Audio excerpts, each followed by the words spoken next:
El Ministerio Jesucristo es Real presenta al pastor Freddy Aquino con el mensaje de la poderosa palabra de Dios. Dedique unos minutos a escuchar lo que Dios habla a su vida hoy. Y ya con ustedes, el pastor Freddy Aquino con el tema Tiempos de Señales.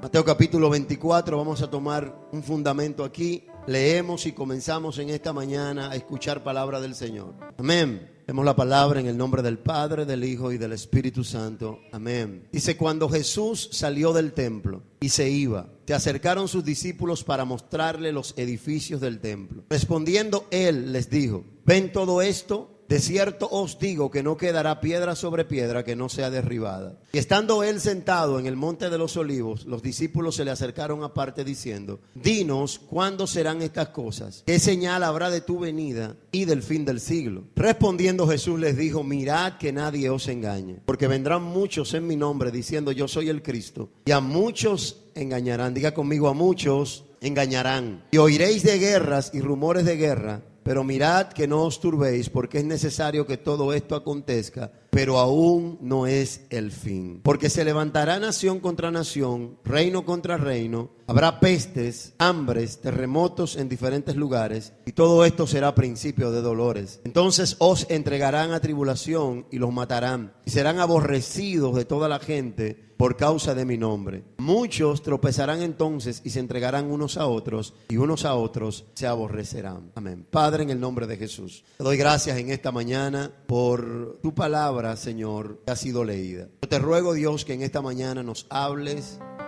ministres a nuestras vidas, y que la palabra que has puesto en nuestros corazones sea de bendición y de empoderamiento para cada uno de nosotros. Padre, reprendemos todo espíritu de las tinieblas, lo atamos, Padre, lo echamos fuera, Señor, y declaramos que tu presencia en esta casa, Padre, ha de seguir moviéndose en este lugar, Padre, y que cada vida, cada persona aquí presente, cada uno de nosotros pueda salir impactado, Señor. Padre, todo problema, toda carga con la cual hemos llegado a esta casa, Señor, en esta mañana la depositamos en tus pies, Padre, y declaramos que salimos de este lugar fortalecidos, Señor, y con un concepto diferente, Padre, a lo que está pasando en este tiempo, reconociendo que las noticias, Señor, solamente son la confirmación profética de lo que ya tú has dicho desde tiempos antiguos. Señor, en el nombre de Jesús, amén y amén. Pueden tomar sus asientos los que están de pie todavía.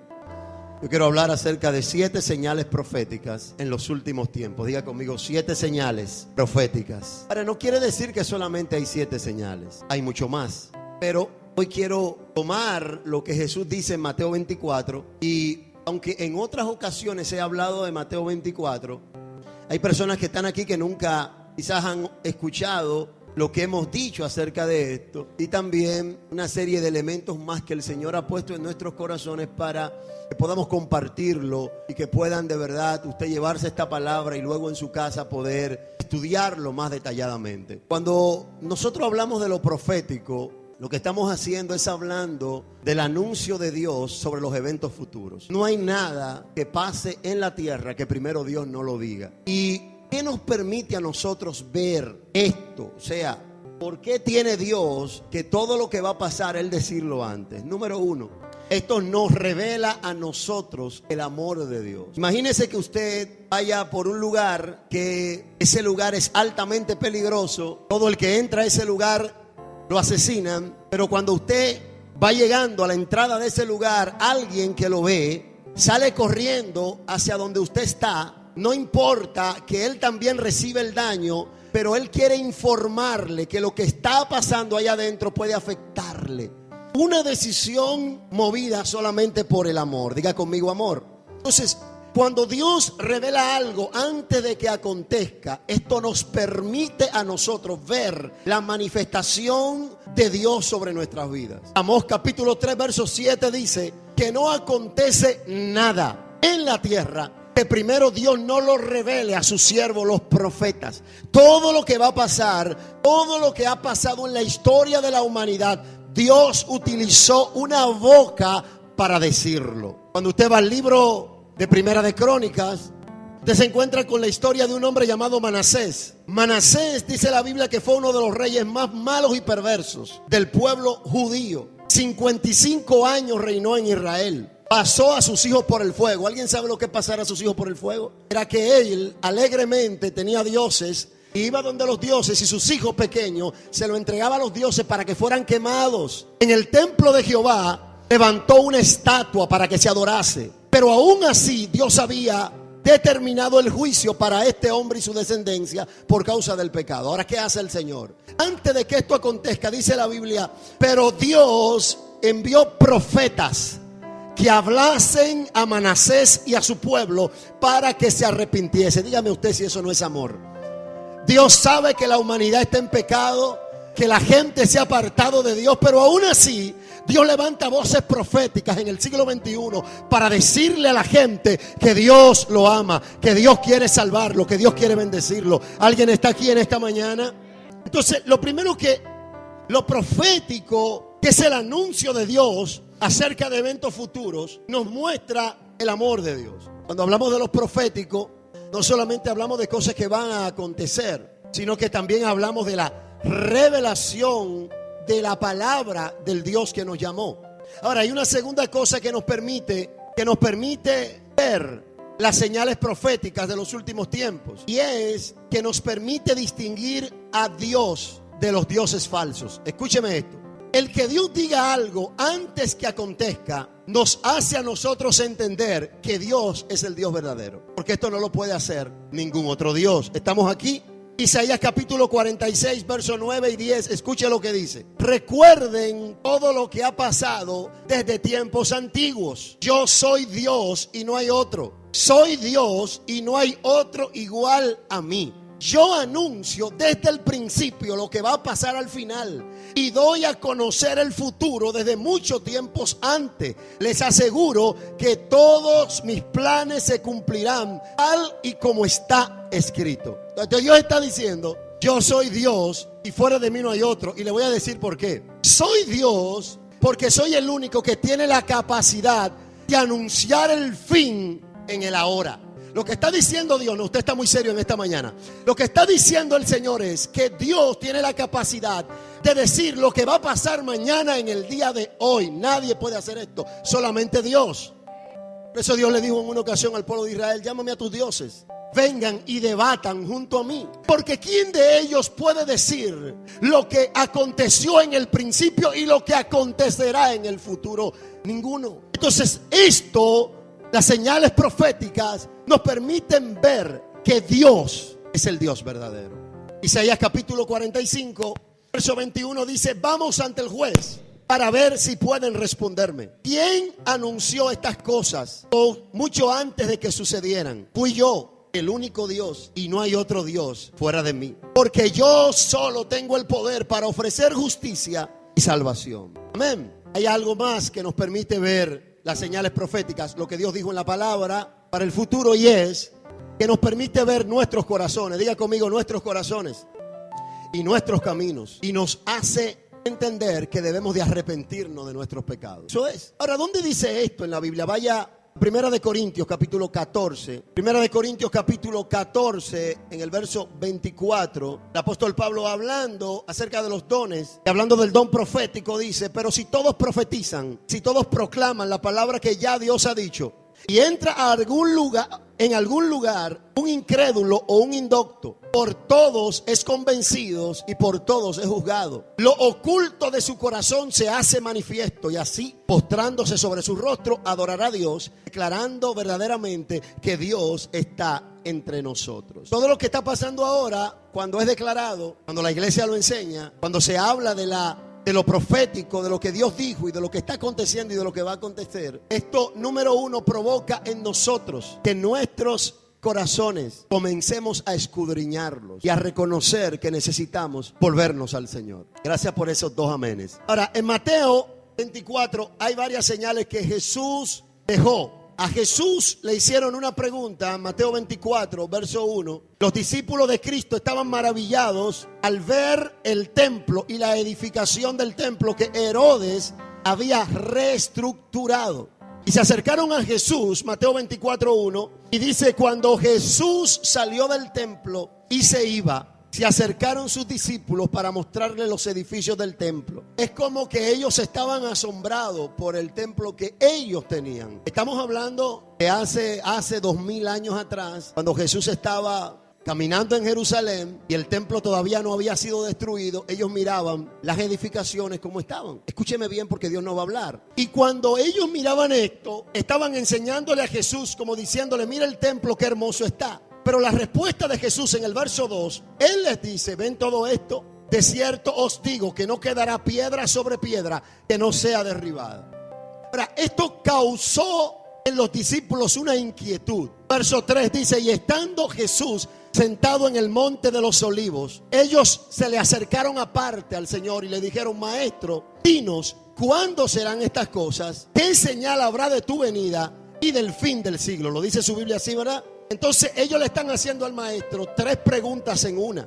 Número 1, le están diciendo ¿cuándo serán estas cosas? ¿Cuándo serán estas cosas de qué? ¿Cuándo el templo será destruido? Es lo primero que le están preguntando. Eso pasó, pero claro que sí. La semana pasada dijimos que en el año 70 después de Cristo, 40 años después que Cristo es crucificado, muere y resucita, entran los romanos a Jerusalén e invaden nuevamente este territorio que estaba bajo su poder en el año 70 después de Cristo, y el templo que había construido Salomón, pero que había reedificado o había restaurado un impío llamado Herodes, es destruido por ellos y no quedó piedra sobre piedra. Aún las piedras fueron quemadas y pulverizadas. Ahí no quedó nadie, cumpliéndose la primera pregunta que le hacen los discípulos. ¿Cuándo serán estas cosas? Eso aconteció. ¿Cuándo será que el templo será destruido? Así como tú dices, Señor, que no quedará piedra sobre piedra. Número 2, ellos le preguntan, ¿y qué señal? Diga conmigo, señal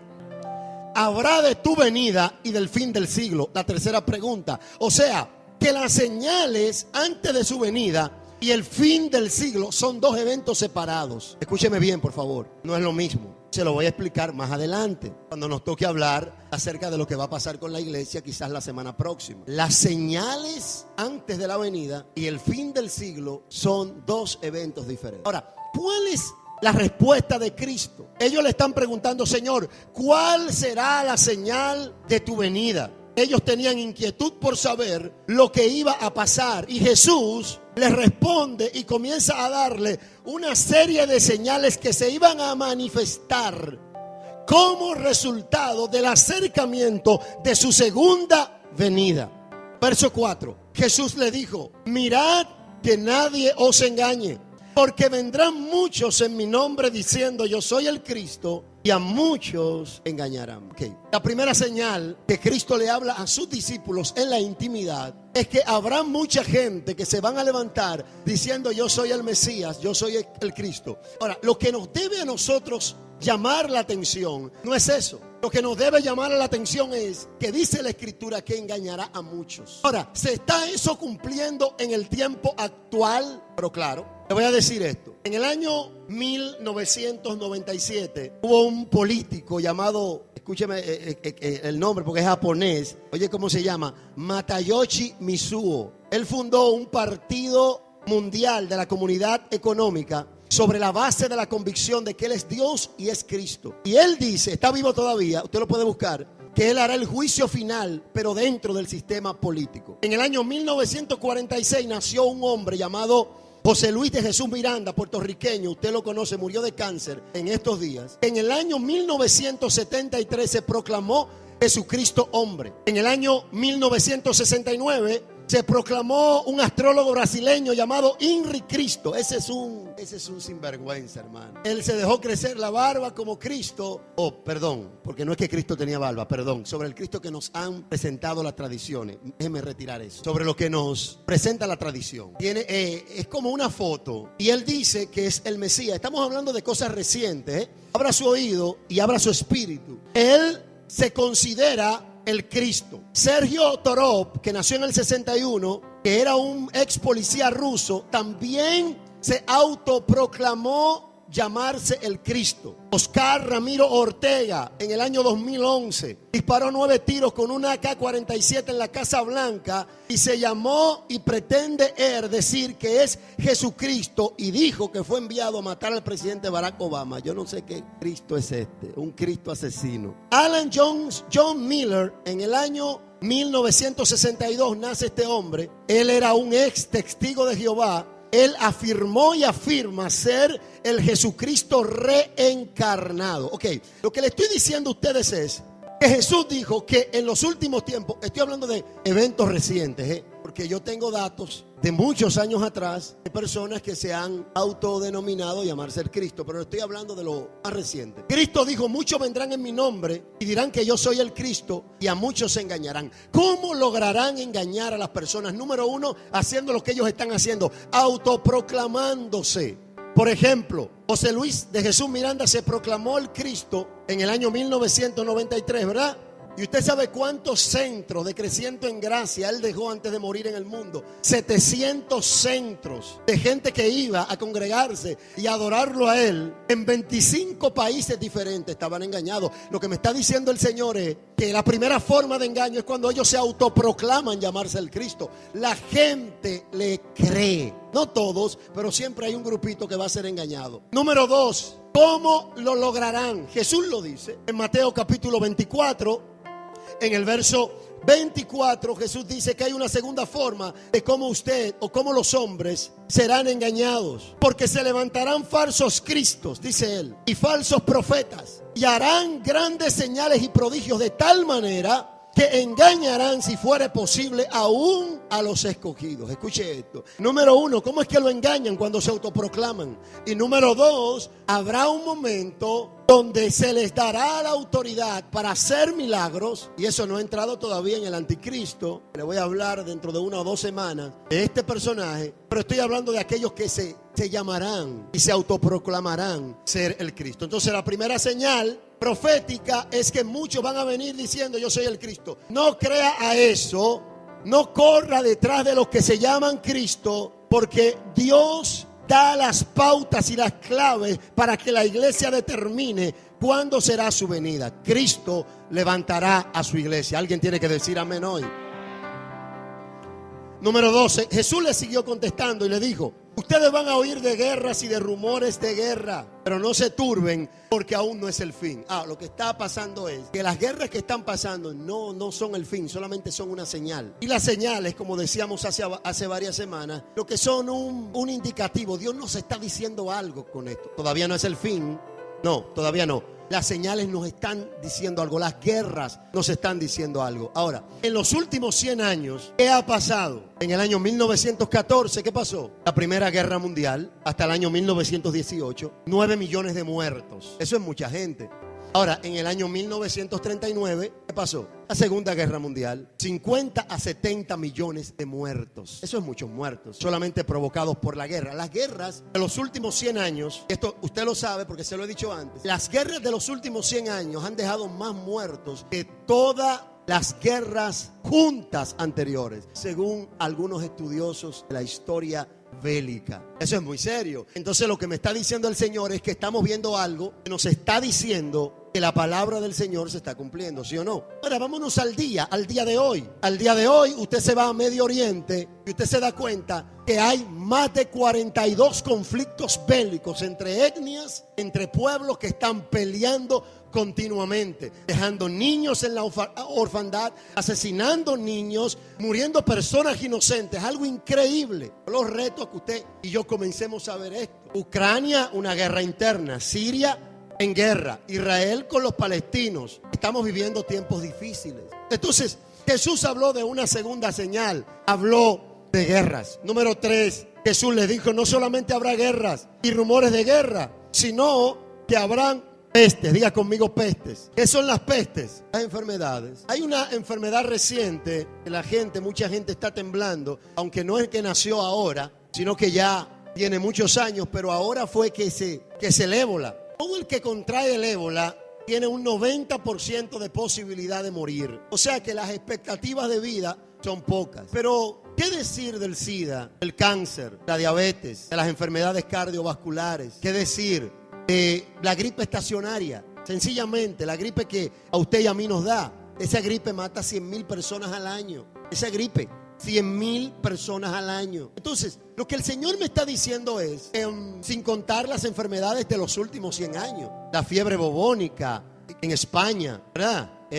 Y otras enfermedades que han estado aconteciendo. Ahora, esto no es para que usted tiemble, esto es para que usted y yo entendamos que la palabra de Dios tiene un cumplimiento fiel. ¿Estamos aquí? Hay una cuarta señal que Jesús habló, y es, Jesús dijo que no solamente íbamos a oír de enfermedades, sino que también íbamos a oír de hambres. Diga conmigo, hambre. Yo siempre suelo decirle a usted que nosotros no sentimos tanto esto porque todo el que está aquí es muy difícil que pase hambre a los niveles de lo que la Biblia habla. ¿Sabe que en este mismo momento, según las Naciones Unidas, hoy, en este día, se van a morir 24,000 personas por causa del hambre? ¿Sí o no? Y el 75% de los que van a morir son infantes menores de 5 años. Eso es muy grave. Ahora, nosotros no, porque nosotros nos desayunamos, comemos ahorita a las 12, merendamos, también cenamos. No, usted no, eso no es para mí, pastor. Es más, nosotros no nos preocupamos tampoco de eso, que no nos importa ni siquiera estudiar lo que está pasando en el mundo. Estamos aquí. Yo le pido que me dé 2 minutos más y no se duerma. 2 minutos más, no se duerma, que Dios nos está hablando. Entonces, diariamente se mueren 24,000 niños o personas, en el mundo por falta de alimentos. Ahora, note lo que yo leí en una ocasión. Si la industria militar deja de fabricar armas por un día, esa gente que muere diaria tuviera los recursos para alimentarse por 8 años. Eso es increíble. Un día dejamos de fabricar armas y ellos duran 8 años comiendo bien. Ahora, el problema es que el hombre no está en eso. Hay una señal profética a través de la falta de alimentos que está en la Biblia. Ahora, no hay falta de alimentos porque no hay que comer. Hay falta de alimentos por el pecado y la mala distribución de los hombres. Porque la tierra produce el doble de lo que necesita para alimentar a las personas. Entonces Jesús dijo que iba a haber hambre. Diga conmigo, hambre. Número 5, Jesús habló de una quinta señal profética. Y habló y dijo que iba a haber terremotos en diferentes lugares. ¿Y cuánto han sentido que la tierra ha temblado? ¿Verdad? Pero aquí no ha temblado, quizás en el tiempo que usted tiene vivo, y yo también, lo suficiente para que 2 o 3 que están viviendo una vida oscura, una vida de hipocresías, comiencen a romperse la camisa y a darse en el pecho y a decirle al Señor, perdóname, no lo vuelvo a hacer. Quizás no ha temblado tan fuerte, pero cuando usted va a un panorama o ve el panorama mundial, en los últimos 10 años, los terremotos han sido devastadores para muchas naciones.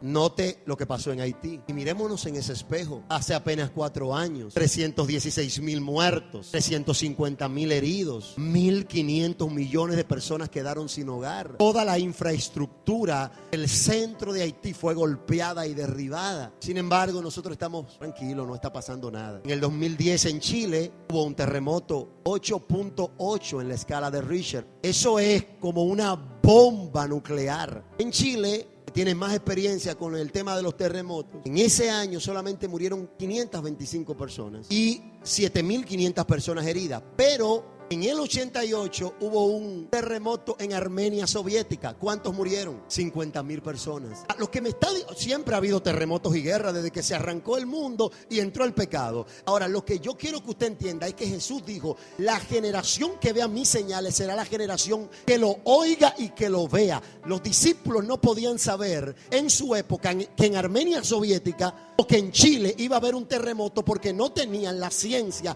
que nosotros tenemos ahora, que prendemos el televisor, entramos a internet y nos dice todo lo que está pasando en tiempo real en el mundo. Ellos no tenían esos datos, nosotros sí. Jesús no le estaba hablando a ellos de que lo iban a ver, le está hablando a usted y me está hablando a mí. Le estaba diciendo, hay una generación que va a ver cosas que nadie la va a poder ver ahora. ¿Por qué? Porque no hay ciencia para eso. Y Daniel lo dijo, la ciencia aumentará. Ahora mismo estalla algo en donde quiera. Y usted va y se sienta a su casa, prende la televisión y va a ver un noticiero y ahí se lo van a presentar. ¿Por qué? Porque el mundo está entrelazado. Y de eso habló Cristo. Ustedes van a oír y lo van a estar viendo y es lo que estamos viendo. Bien. Entonces Jesús habló de terremotos. Número 6. Yo quiero que usted escuche lo que Jesús dijo. En el verso 9 de Mateo 24 hay una sexta señal. Y dijo, entonces los entregarán a tribulación, los matarán y serán aborrecidos de toda la gente por causa de mi nombre. Y muchos tropezarán entonces y se entregarán unos a otros y unos a otros se aborrecerán. Yo quiero ¿Dónde está Jeffrey Frederick? Jeffrey, ¿y el video? ¿Tú lo tienes listo? Yo no quiero hablar de esta señal, yo quiero que usted la vea. 4 minutos. Yo no quiero hablar de ella, yo quiero que usted la vea. Jesús dijo que los cristianos antes de su venida iban a sufrir persecución. Escuche, antes de ponerla, Jesús dijo, y la gente cree que la persecución para los cristianos fue cuando Nerón nada más. Hoy en día hay más cristianos sufriendo que todos los cristianos que sufrieron en la época de Nerón. ¿Usted sabía por qué? Porque la población de cristianos es mayor. Eso es por lógica. ¿Estamos aquí? Entonces yo quiero que usted vea esto. Eso pasó recientemente. Dale, mijo, por favor. Ponle audio.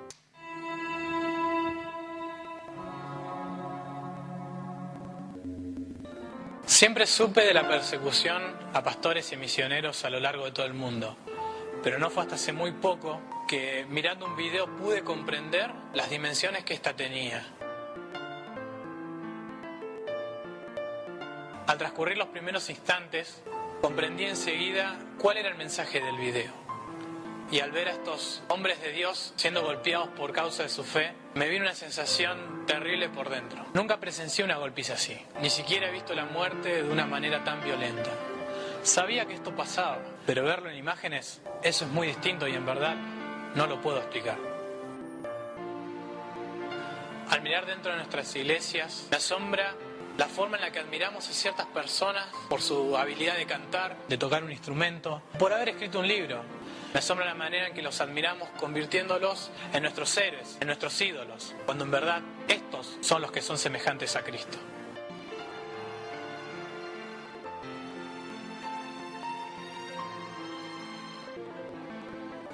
Cuando hacemos héroe a un predicador o un cantante, es muy fácil decir, yo quiero ser como él, yo quiero tener su vida. Pero al mirar a estos mártires, debemos preguntarnos una y otra vez, ¿yo quiero ser como él? ¿Sabes? Ellos no piden dinero. Ellos solamente piden que nos acordemos de ellos, que oremos por ellos. Porque muchos están dejando el cristianismo por miedo. Les dicen, si abandonas tu fe, si dejas de creer en Dios, no te vamos a hacer daño. Las personas están atemorizadas y solo piden valor, oración y fortaleza.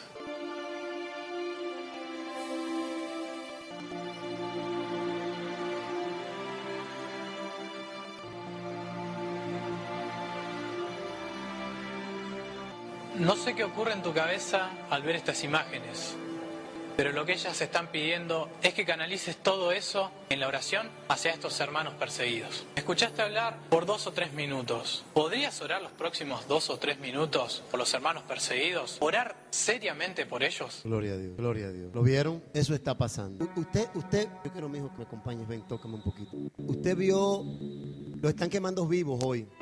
Esas son cosas que no salen en la prensa, usted nunca lo va a ver porque no le importa. Yo quiero que usted vea lo que está pasando en Irak ahora mismo. ¿Sabe lo que están haciendo con los niños? Porque sus padres son cristianos y ellos son cristianos, lo están decapitando.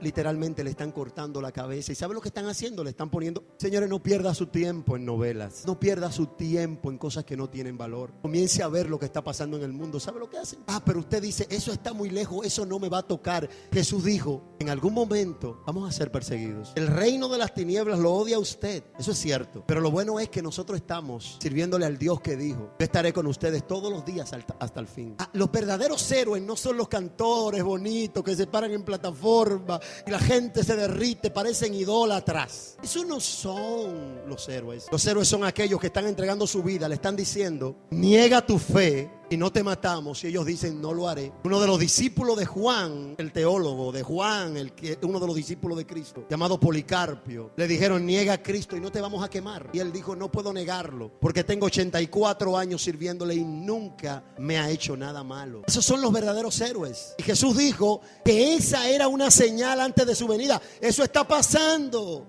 Nosotros estamos tan tristes porque no pudimos comprar el último iPhone, porque no pudimos tener la ropa que salió de moda.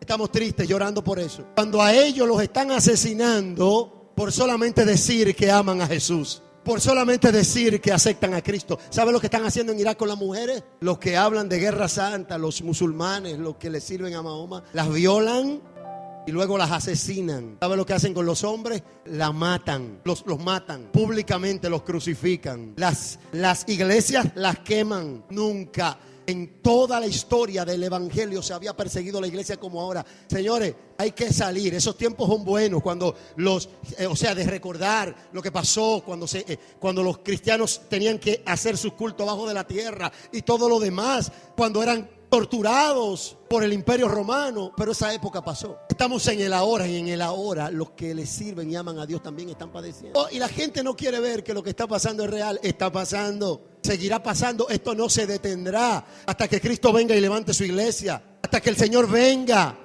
luego del proceso de la gran tribulación a reinar por 1000 años. Necesitamos la iglesia entender que todos estos eventos, estas señales proféticas, tienen que acercarnos más a nuestro Señor. Esos son los verdaderos héroes. Ahora, la pregunta es, ¿estamos nosotros dispuestos a que si en algún momento llega la oportunidad y el privilegio de poder sufrir de esa forma, nosotros podamos decir, yo estoy dispuesto? Ese es el punto. Yo estoy dispuesto, no huir. No, yo estoy dispuesto, yo voy a seguir adorando al Señor. Pastor, ¿usted lo haría? Quiero atarme a los dichos de mi boca. Es atarme a los dichos de mi boca. No es yo no sé, átate a los dichos de tu boca. Señor, yo estoy dispuesto. Átate. Y que el momento lo decida, pero átate a los dichos de tu boca. Declara con tu boca lo que tú quieres que pase en tu vida. Yo, Señor, quiero, estoy dispuesto a padecer por tu causa. Es porque es bienaventurado. Eso es bueno. El problema es que a nosotros nos llega una prueba cualquiera, sencilla, y queremos salir huyendo, ¿sí o no? Por favor, sea sincero. Ya, yo voy a dejar esto. Es más, yo no voy a ir más para la iglesia por cualquier cosa.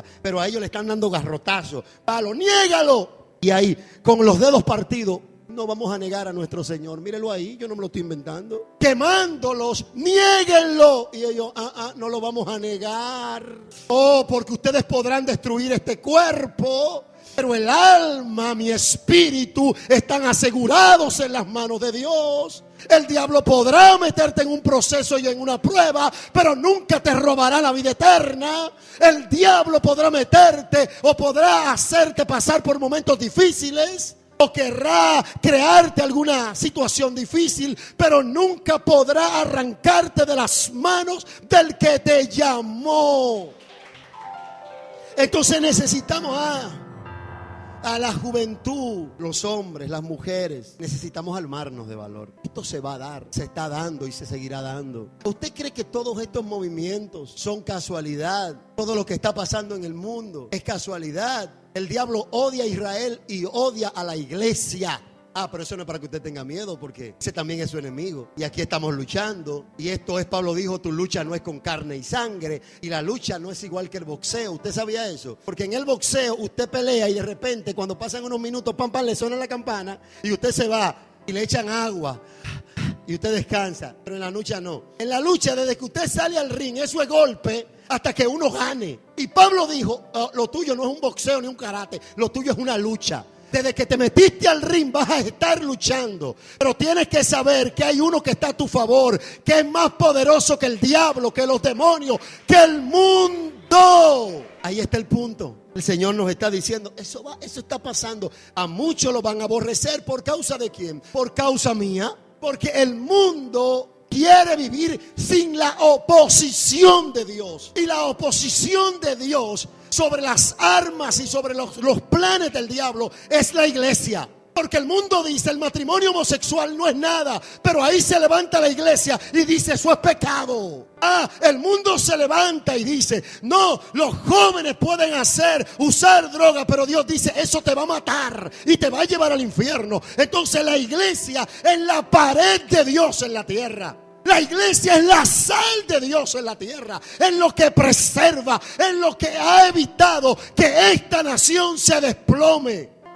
Jesús dijo, a ustedes lo van a aborrecer por mi causa, porque a nadie le gusta ser confrontado, y la iglesia es la boca profética de Dios en la tierra. Hay alguien que está aquí, usted está muy serio hoy.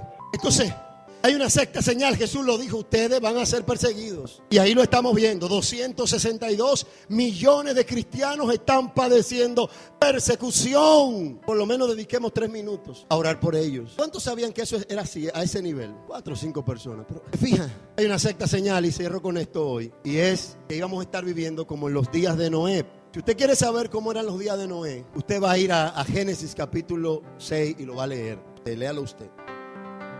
Y cuando usted lo lea, entonces usted va a comenzar a ver que estamos en los días de Noé, sencillamente. corrupción, depravación, gente que le había dado la espalda a Dios, violencia. Ahí está, por favor, no pierda la oportunidad de volver otra vez y leerlo. Léalo, yo sé que usted lo ha leído, léalo otra vez. Vamos a estar como en los días de Noé. Ahora, Noé se levantó en su tiempo como una voz profética que nadie le creía. Porque si vamos a estar como los días de Noé, no solamente significa que vamos a estar viendo lo malo que pasaba en Noé, sino que también yo tengo que ver quién era Noé. La Biblia dice que Noé halló gracia ante los ojos de Dios. La palabra gracia es favor divino, ¿sí o no? Pero también la palabra gracia es influencia divina en la vida de un hombre que se manifiesta a otros. Porque está diciendo Dios que la gracia o la influencia de Dios se manifestó en Noé para hacer influencia a esa comunidad perversa. Ahora, si estamos como en los días de Noé, no solamente vamos a ver lo depravado, sino que vamos a ver la iglesia que se levanta con ese espíritu de gracia, con esa influencia para poder impactar a esta generación que tanto necesita a Dios. Noé. No, lo que pasó, sí, pero Noé fue un hombre que se paró ahí y dijo: todo lo que está pasando está mal, Señor, pero yo me voy a levantar, yo voy a hacer un arca. Pero te van a creer que la iglesia va a ser arrebatada, no importa. Te van a creer que Cristo viene por segunda vez. No, era lo que pasaba con Noé, porque ellos no habían visto nunca lluvia. Y de repente este hombre comienza a tomar madera y a hacer un arca. ¿Y para qué? Va a llover. Es lo que está diciendo. Es lo que está diciendo la iglesia a los incrédulos. La iglesia está diciendo: hay un infierno, pero como nadie ha ido, por lo menos yo no he ido y quiero ir. Si Dios quiere mostrarme una revelación que me lleve al cielo, y si Él quiere, porque ya yo lo leí en la Biblia, tampoco es que le voy a poner esto a Dios como un requisito. Está muy serio hoy. Hay un infierno. Jesucristo viene por segunda vez. ¡Wow! Pero los intelectuales y el humanismo está diciendo: esos son cuentos de religiones. Sin embargo, nosotros nos levantamos como Noé. No importa que no nos crean, seguiremos construyendo. No importa lo que el humanismo, el intelectualismo, la ciencia y el mundo diga, seguiremos construyendo el arca. Seguiremos diciéndole a la gente que Jesucristo es el Señor. No importa, lo seguiremos diciendo, lo seguiremos hablando. No importa que digan ustedes no tienen juicio. No importa que digan cómo ustedes van a creer en cosas como esas. No, mi fe no está condicionada por lo que otros digan. Mi fe está condicionada por lo que ya Dios dijo. Jesús dijo: vamos a estar como en los días de Noé, y es lo que está pasando. Seguirá pasando. Hay más señales, los días de Lot. Hay muchísimas señales más, pero hay 7 señales claves que usted tiene que verlas. Pararse firme, no temer. La segunda, o la venida de Cristo, yo quiero que usted entienda que será repentina. Mateo capítulo 24, verso 36 dice: pero el día y la hora nadie la sabe, ni aun los ángeles del cielo, sino solo mi Padre. O sea, que como la venida de Cristo es repentina, no habrá oportunidad de reflexión. No habrá oportunidad de reflexión tardía. O sea, no es que el Señor viene mañana, déjame yo reflexionarlo. No, porque usted no lo va a saber, ni yo tampoco. No habrá tiempo de arrepentimientos. No habrá tiempo de regateo. Cuando Cristo vuelva a buscar a su iglesia, esto será en un abrir y en un cerrar de ojos. Esto no es, pastor, lo que pasa es que mis padres le sirven al Señor. No, usted tiene que arrepentirse, usted. Y yo también. Y mis hijos también. ¿Por qué? Porque la elección que tomemos ahora determinará nuestro destino eterno. ¿Cómo debemos estar nosotros? Número 1, debemos estar atentos, pues no sabemos a qué hora vendrá el Señor. Número 1, debemos de estar atentos porque no sabemos cuándo volverá el Señor. Mateo capítulo 24, verso 42 dice: velen pues, porque no saben a qué hora ha de venir nuestro Señor. Manténgase despierto, deje de estar soñando. Salga el que esté en oscuridad de la oscuridad y vístase de las armas de luz, no andando como de noche, sino como de día, sabiendo que la venida del Señor Jesucristo está cerca. Hay una segunda forma. ¿Cómo debemos de andar? ¿Cómo debemos de estar nosotros? Número 2, trabajando en su reino hasta que Él regrese. Mateo capítulo 24, verso 45 dice: ¿quién pues es el siervo fiel y prudente, al cual puso su Señor sobre su casa, para que les dé el alimento a tiempo? Bienaventurado aquel siervo al cual cuando su Señor venga le halle haciendo así. De cierto os digo que sobre todos sus bienes le pondrá. Pero si aquel siervo malo dijera en su corazón: el Señor está tardando mucho en venir, y comenzare a golpear a sus consiervos y aún a comer y beber con los borrachos, vendrá el Señor de aquel siervo en el día en que éste no espera y a la hora que no sabe, y lo castigará duramente, y pondrá su parte con los hipócritas, y allí será el lloro y el crujir de dientes. Debemos de estar trabajando en su reino. Que dice el Señor: el siervo bueno es aquel que ha sido colocado en un lugar por el Señor para servir, para que dé a aquellos que tienen necesidad la ración o su alimento a tiempo, para dar la palabra, para servir dentro del reino de Dios. Ese es el siervo fiel. ¿Está la iglesia necesitando siervos fieles? Pero los siervos infieles son aquellos que se desesperan, aquellos que sueltan todo. Ahí lo está diciendo, y comienzan a golpear a sus consiervos, a herirlos con palabras, a no cumplir su llamado, su rol, porque el Señor tardaba. Se descuidó, vamos a decirlo así. Dios nos está llamando, número uno, a que estemos atentos, sigamos velando, porque nadie sabe el día del Señor. Y número dos, vamos a mantenernos firmes trabajando en la obra, a tiempo, fuera de tiempo, alimentando a los que tienen necesidad, sin esperar nada a cambio. Usted no necesita nada a cambio para servirle a Dios. Amén. Vamos a ponernos de pie, por favor. Padre, te doy gracias en esta mañana por tu palabra que ha sido enseñada en este lugar. Yo te doy gracias, Padre, por lo que has hecho hoy. Gracias por hablarnos. Gracias por decirnos que todo lo que está pasando son señales de alerta y que tu iglesia necesita despertar a esto. Yo necesito despertar. Tu iglesia necesita despertar. Necesitamos despertar ante estos acontecimientos que están pasando. Abre nuestros ojos, oh Cristo, y que podamos, Señor, ser una iglesia que pueda esperarte haciendo así, trabajando en tu reino, haciendo tu voluntad, predicando tu palabra, ganando a otros para tu reino. Señor, en el nombre de Jesús, ayúdanos, Señor, en la santidad. Padre, y todo lo que haya oculto en nuestra vida, sácalo a la luz. Queremos ser gente de bien, gente santa, que habita, Señor, en las manos de un Dios santo. Necesitamos en esta iglesia tu presencia. Necesitamos en esta iglesia, Señor, tu vida en nuestra vida. Padre, ayúdanos a poder estar firmes y en pie en aquel día. Y que los afanes, y que las tentaciones, y que las circunstancias de la vida no nos envuelvan a tal nivel que perdamos de vista lo más importante, que es la eternidad. Padre, que nuestras decisiones, que lo que hagamos esté conectado directamente con nuestro destino eterno. Sea, Señor, que todo lo que hagamos sea pensando: ¿qué dirás tú? ¿Cómo reaccionarías tú? Porque esto es un asunto de eternidad, Señor. En esta iglesia te necesitamos. Te necesitamos como nunca antes, Señor. Y que este mensaje no se quede solamente en las cuatro paredes, sino que cada uno de los que ha sido impartido en esta mañana pueda decirle a alguien que tú estás a la puerta. Que pueda decirle a alguien que es hora de buscar a Dios. En esta mañana hago un llamado a aquellos que quieren aceptar a Jesús y dicen: pastor, quiero arrepentirme de mis pecados. El altar está abierto. Todo el mundo con los ojos puestos en el Señor, orando. En esta mañana hay un llamado a la salvación, un llamado al arrepentimiento. Arrepentirte de tus pecados es el mejor paso que puedes dar. Arrepentirte de tus pecados y volverte a Dios es lo mejor que puedes hacer. Pastor, estoy esperando estar listo. ¿Estás listo cuándo? Nunca lo estarás. De hecho, yo todavía no estoy listo. Dios me está preparando. Dios nos está ayudando. Aquí todos necesitamos seguir en las manos del alfarero. La única diferencia es que un día me arrepentí y le dije al Señor: perdóname. Pero eso no me hizo inmediatamente un ser perfecto.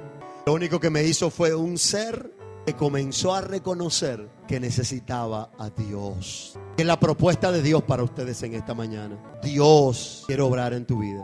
Y en esta mañana el llamado está abierto. Alguien que diga: quiero a Jesús. Si nadie quiere orar en esta mañana por salvación, yo termino diciéndole: Dios es bueno. Nunca Dios hará algo que atente contra tu vida para dañarte. El propósito de Dios y la voluntad de Dios es santa, es buena, es agradable y es perfecta. Padre, muchas gracias por este tiempo en esta mañana. Muchas gracias, Señor, en este tiempo donde tu palabra ha sido plantada.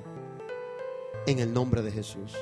Si tu vida ha sido bendecida con este mensaje y deseas adquirir una copia del mismo, te invitamos a contactarnos al correo electrónico ministeriojesucristoesreal@hotmail.com o al teléfono 809-681-1859. Dios te prosiga bendiciendo. Hoy me desperté con un concierto con el sol. Aunque había silencio, se escuchaba una canción llena de colores y de luz, pues pensaba en ti.